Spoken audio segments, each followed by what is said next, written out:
오늘 우리에게 주신 하나님의 말씀은 마태복음 22장입니다.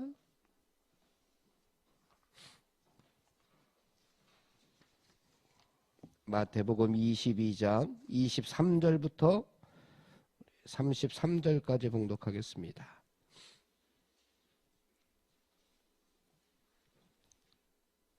(23절부터) (33절까지) 봉독합니다. 부활이 없다 하는 사두개인들이 그날 예수께 와서 물어 이르되, 선생님이여, 모세가 일렀으되 사람이 만일 자식이 없이 죽으면 그 동생이 그 아내에게 장가들어 형을 위하여 상속자를 세울지니라 하였나이다. 우리 중에 7형제가 있었는데 마지가 장가들었다가 죽어 상속자가 없으므로 그 동생에게 그 둘째와 셋째로 7째까지 그렇게 하다가 최후에 그 여자도 죽었나이다. 그런즉 그들이 다 그를 취하였으니 부활 때에 7 중에 누구의 아내가 되리이까? 예수께서 대답하여 이르시되, 너희가 성경도 하나님의 능력도 알지 못하는 거로 오해하였도다. 부활 때에는 장가도 아니가고 시집도 아니가고 하늘에 있는 천사들과 같으니라. 죽은 자의 부활을 논할진대 하나님이 너희에게 말씀하신 바 나는 아브라함의 하나님이요 이삭의 하나님이요 야곱의 하나님이로다 하신 것을 읽어보지 못하였느냐? 하나님은 죽은 자의 하나님이 아니요 살아있는 자의 하나님이시니라 하시니 무리가 듣고 그의 가르침에 놀라더라. 아멘. 오늘 사순절 27번째 날입니다. 오늘 말씀은 예수님과 또 사두개인들의 부활 관련 논쟁 이야기를 들려주고 있습니다. 23절 말씀을 보니까 부활이 없다는 사두개인들이 나옵니다. 이들은 사두개인들은 죽으면 끝이다, 죽으면 그만이다, 세상에서 그러니 열심히 먹고 즐기자라고 그렇게 생각하는 사람들입니다. 사두개인들, 우리가 아는 바리새인들과는 어쩌면 반대되는 사람들입니다. 극으로 생각하는 그러한 사람들입니다. 부활은 없다, 죽으면 끝이다, 그러니 이 땅에서 먹고 즐기자, 그렇게 생각하는 사람들이 사두개인들인데, 그 사두개인들이 예수님께 와서 이렇게 묻습니다. 선생님, 모세가 이렇게 이야기를 했습니다. 그러니까 출애굽기 말씀에 보게 되면은, 또 신명기 말씀에 보게 되면은 이러한 내용이 나타납니다. 사람이 만일 자식이 없이 죽으면 그 동생이 그 아내에게 장가들어 형을 위하여 상속자를 세우게 되는 것이 모세가 이야기한 내용입니다. 그런데 우리 중에 7형제가 있었는데 마지가 장가들었다가 죽어 상속자가 없어, 그러니까 아들이 없어서 그 아내를 그 동생에게 물려주고 하면서 7째까지 물려줘서 한 여자의 남편이 7형제가 되었던 그러한 예를 들면서, 이렇게 되면 죽어서 7 중에 누구의 아내가 되어야 합니까? 라고 이렇게 묻습니다. 사두개인들의 생각으로는 이 질문을 하면 예수님께서 부활은 없다, 죽음 이후의 삶은 없다라고 이야기할 줄 알았는데, 그때 예수님께서 이렇게 29절에 대답을 하십니다. 예수님께서 대답하여 이르시되, 너희가 성경도 하나님의 능력도 알지 못하는 거로 오해하였도다 라고 이야기합니다. 하나님을 우리가 온전히 알지 못하고 하나님을 우리가 오해하고 있으면, 그리고 천국에 대해서, 부활에 대해서 우리가 오해하면 하나님의 능력을 온전히 믿을 수가 없습니다. 하나님을 자꾸만 우리의 생각으로 가두어 두면은 하나님의 역사와 하나님의 능력, 하나님의 섭리는 우리의 생각 안에 머물러 있을 수밖에 없습니다. 그런데 우리는 온 우주에 어떻게 보면 작은 점에 불과합니다. 나 자신은. 그러나 하나님께서는 온 우주를 창조하신 분이시기 때문에 우리의 생각 너머에 그 이상에 계시는 분이 창조주 하나님입니다. 그래서 예수님께서 계속해서 이렇게 이야기합니다. 부활 때에는 장가도 아니가고 시집도 아니가고 하늘에 있는 천사들과 같을 것이다. 하늘에 있는 천사들과 죽은 사람이 같을 것이다. 죽은 자의 부활을 논할진대 하나님이 너희에게 말씀하신 바 32절 말씀이 가장 중요한 말씀인데요. 우리 32절 말씀을 함께 봉독해 보겠습니다. 시작. 나는 아브라함의 하나님이요 이삭의 하나님이요 야곱의 하나님이로라 하신 것을 읽어보지 못하였느냐. 하나님은 죽은 자의 하나님이 아니요 살아있는 자의 하나님이시니라. 아멘. 나는 아브라함의 하나님이요 이삭의 하나님이요 야곱의 하나님이로다. 아브라함, 이삭, 야곱. 그 당시에 하나님을 부를 때에 유대인들이 이렇게 불렀습니다. 아브라함의 하나님, 이삭의 하나님, 야곱의 하나님. 그런데 아브라함도 죽었고 이삭도 죽었고 야곱도 죽었습니다. 그런데 이렇게 아브라함의 하나님, 어떻게 보면 죽은 아브라함의 하나님이 아니라 살아있는 아브라함의 하나님을 부르는 것 같은, 그리고 이삭의 하나님, 야곱의 하나님 이렇게 부릅니다.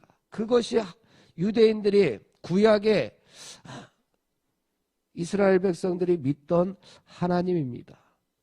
죽은 하나님을 믿는 것이 아니라 하나님께서는 늘 아브라함도 지금 살아있고 야곱도 이삭도 지금 살아있다라고 말씀하시고 있는 것이 바로 이 아브라함의 하나님, 이삭의 하나님, 야곱의 하나님입니다.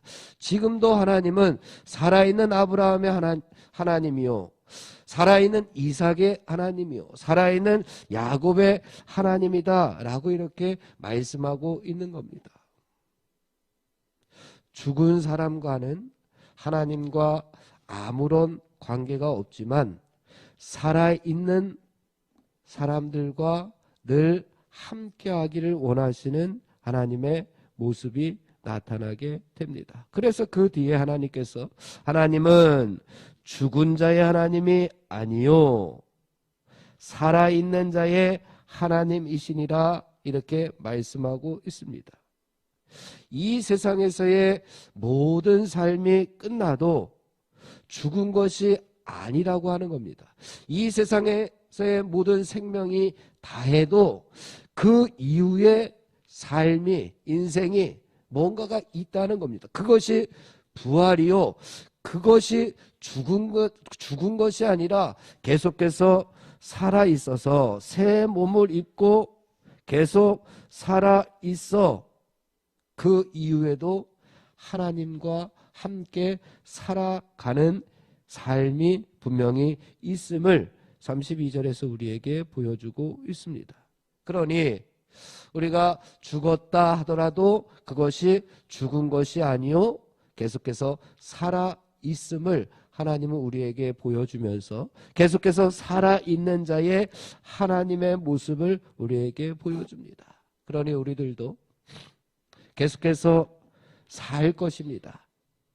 우리가 인간적으로는 죽었다 하는 그때가 바로 하나님의 심판, 마지막 심판이 있을 터인데 그 마지막 심판 때에 우리가 새 몸을 입고 하나님 앞에 갔을 때에 하나님께 영원한 영벌을 얻을 것인지 아니면 영생을 얻을 것인지 우리가 이 땅에서 어떤 삶을 살았느냐에 따라서 하나님께서 우리를 심판하실 겁니다. 사랑하는 성도 여러분, 그때에 하나님께서 잘하였도다 착하고 충성된 종아 라고 하는 칭찬을 들을 수 있는 하나님 나라 백성들이 다 되기를 간절히 바랍니다. 오늘 묵상집은 86페이지에 있는 떠난 자녀, 남은 자녀라고 하는 그러한 제목으로 말씀이 이어지는데요. 1886년에 결혼한 하디 부부가 스라에 이남 6녀 8남매를 두었습니다. 그런데 그 중에 넷을 어려서 잃었다라고 하는 내용들이 나옵니다. 8명 중에서 반인 4명을 어려서 잃었습니다. 그것이 떠난 자녀들인데요. 보게 되면은 7개월 된 첫아들, 또 출생 하루 만에 삶을 마감한 셋째 딸, 병을 앓던 5살짜리 막내딸, 그리고 외아들 로버트가 육종암으로 죽음을 맞이합니다. 그러니까 8명 중에서 4이 떠난 자녀이고요. 반면에 87쪽 중간 밑에 보면은 두 딸 에바와 베시가 남감리의 여성 해외 선교부의 파송을 받아 서울에 도착을 했습니다. 베시는 대를 이어 선교사가 된 이유를 이렇게 밝혔는데요. 내가 선교사가 된 것은 부모님의 기도 응답이라고 믿습니다. 라고 하면서 마지막에 88조 위에 보면은 왜냐하면 하나님께 가장 소중하게 쓰임받는 것이 내 소원이기 때문입니다. 라고 이야기를 소감을 밝힙니다. 베시가 선교사를 지원한 것이 뭐냐? 하나님께 가장 소중하게 쓰임받기 위해서였다. 이것이 딸의 소원입니다. 이것은 하디가 일찍 돌아가신 부모에게서 받은 세상에서 가장 유익한 존재가 되라는 유언을 하디 목사님의 부모님이 하디에게 물려준 유언이 바로 이거잖아요. 우리가 예전에 살펴봤습니다. 앞에서 살펴봤는데 부모님이 하디 목사님에게 물려준 유언이 바로 이겁니다. 세상에서 가장 유익한 존재가 되라. 그런데 그 딸이 아빠 하디 목사님의 삶을 보면서 결심을 하기를 하나님께 가장 소중하게 쓰임받는 사람이 되어야 되겠다. 이것이 하디 목사님 아빠의 유언이겠다. 그러니 3대가 대를 이어서 하나님의 말씀을 전할 수 있고 또 하나님의 말씀을 계승하고 유지하게 되었다라고 이렇게 오늘 묵상집이 이야기를 합니다. 사랑하는 성도 여러분, 우리들도 누군가로부터 신앙을 전수받은 은혜가 분명히 있을 것입니다. 내 믿음이 스스로 생겨진 것이 아니라 누군가로부터 전수받게 된 그러한 은혜가 분명히 있을 것입니다. 그 은혜를 우리들도 누군가에게로 흘려보내는 통로가 되기를 주님의 이름으로 축원을 드립니다. 기도하겠습니다. 하나님 아버지, 죽은 자의 하나님이 아니요 살아있는 자의 하나님이심을 믿습니다. 이 세상에서의 죽음이 끝이 아니라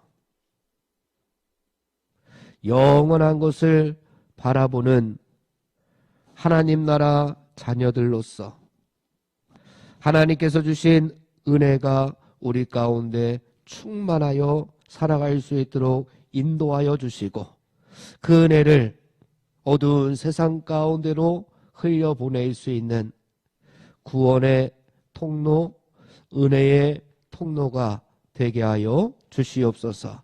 예수님의 이름으로 기도하옵나이다. 아멘. 우리 합심하여 기도하고 개인 기도하고 돌아가겠습니다.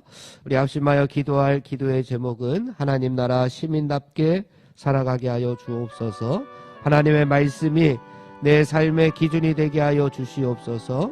김희동 권사님의 의식을 하루속히 회복시켜 주시고 질병과 연약함으로 고통당하는 성도들을 하나님 치유하여 주시옵소서. 지진으로 인하여 고통당하는 튀르키예와 시리아에 하늘의 은혜를 더하여 달라고 우리 합심하여 기도하고 개인 기도하고 돌아가겠습니다.